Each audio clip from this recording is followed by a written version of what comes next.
back to another amazing episode of Trojan TV. I'm your host, Rhea Dukewitz. And I'm also your host, Dustin Wilson. And today we have a fantastic segment for you, starting off with... Dustin. Excuse me? Why are you here? Has it ever occurred to you that you're too old for this position? I mean, you're not what you used to be. Time to get behind the camera. Your career is over. Hello, my name is Chris Doyle, and I'm the new 13th season Trojan Television host with Rhea. What do we have to plan today? Well, today, Chris, we are going to be touching base with a little bit of Mr. Doyle's grade 9 tech class. Let's see what they have in store for us today. Grade 9 technology is a pretty cool course. We get to work with heavy machinery in the wood shop. We get to make different things. We got to make CO2 cars, which was pretty cool in my opinion. So a CO2 car, it's like a little dragster made out of a slab of pine wood, and it has a little hole in it for a little CO2 cartridge, like you'd put in one of those whipped cream thingamabobbers in a restaurant. And they have wheels on them, and they're raced by puncturing the cartridge and making them go super fast, almost dangerously fast. Well, we had to work with the wood rasp at first, which didn't really work for us. The wood rasp wasn't working properly, so we had to bring it over to the belt sander and the circle sander, and we had to get Mr. Doyle to cut off a big chunk of it so that we could actually work it down to size properly. And we learned patience through hours and hours of sanding. We had to primer it so that we ended up staining it because we thought that stain would be more aerodynamic because paint can cause resistance. So we had to primer it first so that the stain would go on evenly and give it a nice coat. And then we put a lot of stain on to try and get as dark as possible to a nice mahogany. Well, the races were pretty cool. They were zooming down the track. I saw a guy there who got hit by one at a point in time. And it was great. Our car was actually fairly slow because it was actually 204 grams, which is extremely heavy for a CO2 car. We were planning on hollowing it out to make it lighter, but that never happened. So it was slow, but in its weight issues, it did make it across the track properly, which was convenient. Well, my friends and I, we enjoy making wood swords and fighting with them. So having all these new skills would add to our knowledge of making swords, and we can be more efficient swordsmen in that sense, and for building things like birdhouses, dog houses, everything.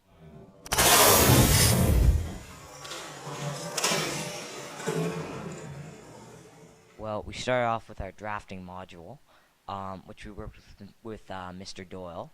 We learned a lot of different techniques about drafting, the different lines, and why they're put in place like that. And then we worked on the CO2 cars. And I personally was enriched in a new understanding of research, why research is important, and what types of cars we're looking for. Well, we first learned about the research aspect. We learned the importance of research, and we learned what we were researching. I learned a lot about CO2 cars. I learned that they were originally a project in the 1970s, I believe, for American children, and it's evolved into this. Now we use it in schools. Well, I learned that it's very difficult. You need a lot of patience, but it is important because if your car is not sanded properly, it doesn't look very good, and sanding also is one of the key factors that can allow you to take off as much weight as possible. Well, I started off with the 80 grit. You always start with the 80 grit to take off the most wood, and then you get into the finer sandpapers. You get into the 120s, 220s, 320s, and I ended up even using the 600, which is used for very fine sanding. Well, unfortunately on race day, I was ill, so I couldn't get to watch it, but people said my car went well. The first time I heard it blew off the track. That's not fun, but you know, it's part of racing.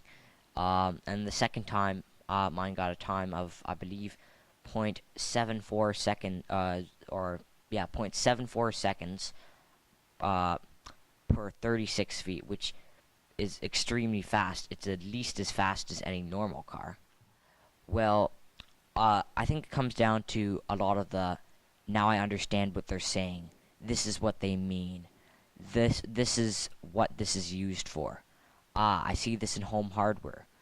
Why would I buy this? Now I know. It's an enrichment and a great learning opportunity. 2, 1.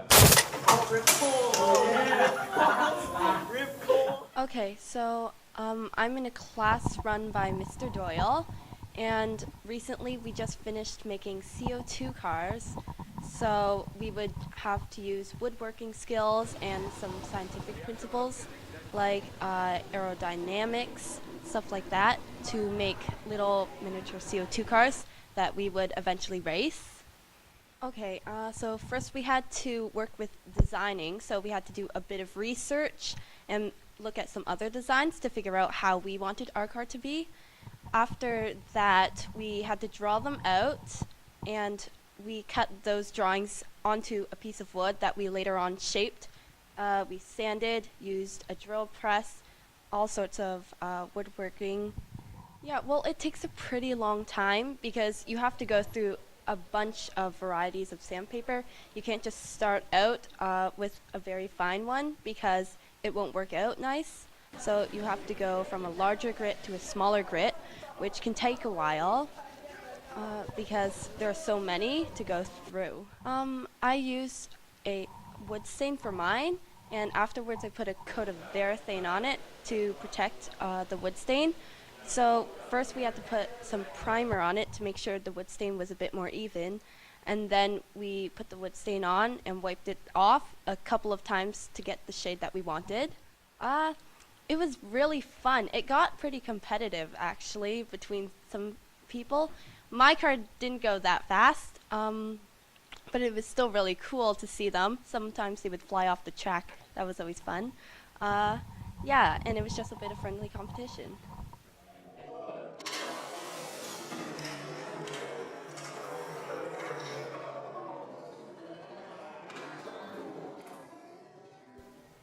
Well, in the Grade 9 Tech program, we've been working on, most recently, the CO2 cars with Mr. Doyle. Awesome teacher. We've been learning how to build things and use detail in everything we're doing because that's important. Well, there are a lot of reasons to teach the CO2 cars. One, because it teaches us how, with the actual CO2 canister, how the weight of the car and aerodynamics can affect how fast it goes. And with the actual construction and planning of the car, we learn how to build things, which can be important if we're ever going into a field where construction is important. Well, I mostly used a wood rasp and some sanding paper. And my partner used most of the power tools because he had used them before, but we mostly used power sanders to shape the car because we felt that they gave us more control than the saws. And when we needed to do more deep cutting, we used a wood rasp.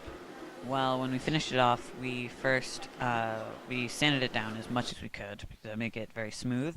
And then when we were trying to figure out what color to stain it, we decided to go sort of like a maroon because that's Moira's color.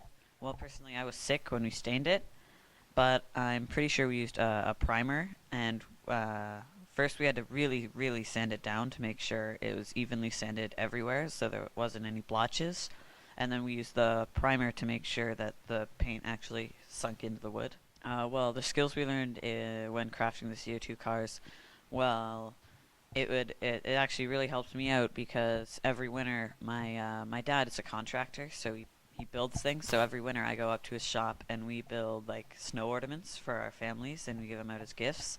So doing this will definitely have helped with that. I can't wait to make those this winter. And for going to hardware stores, just as a general sort of thing, it would help us pick out the different types of sandpaper we need for different grains of wood, or however smooth we wanted it, and it would help us pick out the best instruments that we wanted for our particular job. Okay, wow, Chris, could those cars get any faster? So, what do we have coming up next? Well, we're treated by some Moira Secondary Sports, including the grand sport of cross country and football. How's that, Rhea? Okay, Chris, just dial it back a little bit. Not as much energy? Oh, low energy, I see. Sure. Well, let's get right into it. Moira, this is my third year, although I did used to coach in Toronto before I came east. So I've always liked running. I ran high school cross country back in the old country. I still run today, and one of my daughters runs high school cross country, so I actually get to see her race as well, which is kind of nice. The longest race I ever did was a 35-mile race in the mountains in the northwest of England a long time ago. We've got about 20 runners this year, which is as bigger group as we've had for a long time. Now there's 6 categories: midget boys, midget girls, junior boys, senior girls. Midget girls run 3K, midget boys 5K, junior girls 4K, junior boys 6K, senior girls 5K, senior boys 7K. Yeah, it's lots of fun. Got a nice group of kids. They're all working hard, improving. We get to go walking in the woods when the weather's nice. It's a real nice day out. Welcome, audience. I'm so glad to see all the terrific sports here at Moira Secondary School. Anyhow, Rhea, what are we doing next? Well, Chris, we have some amazing student council clips coming up next, but with the Siri voice, just talk naturally, okay? What if I am Siri? Let's go to the student council. My role in student council is to be a social head. So we get elected every year to like be a student head. So the headship that I am is social. So what we mainly do is we run dances. While creating a dance, we have to get people to help, setups, takedowns, and we need to like make this event very hype. So we just got to get a lot of people to like come to a dance. Plus managing the ticket sales, managing how many teachers that we have. You have to have around like 10 teachers or so. I'm not exactly sure the amount, but we have to have a certain amount of people to like do coat check and to decorate and do the face painting. Yeah, we have face painting for the dance, so it's pretty cool. Okay, so Stuco is like a lot of fun. You're not really alone. I wouldn't say it's like, I guess it's a lot of work, but as long as you time manage yourself, and that's the best thing to do. It's just to manage your time and not put everything at the last minute, So what I'm excited about is basically like everything, like Christmas sharing, planning that, having like a say and like a voice for our school. That's what I'm like really excited about this year because I'm just beginning right now. Wow, student council has been working on some amazing things for us. And you know what? That was another ending to a beautiful TTV episode. So you know what? This is Rhea. And this is Chris. Signing off.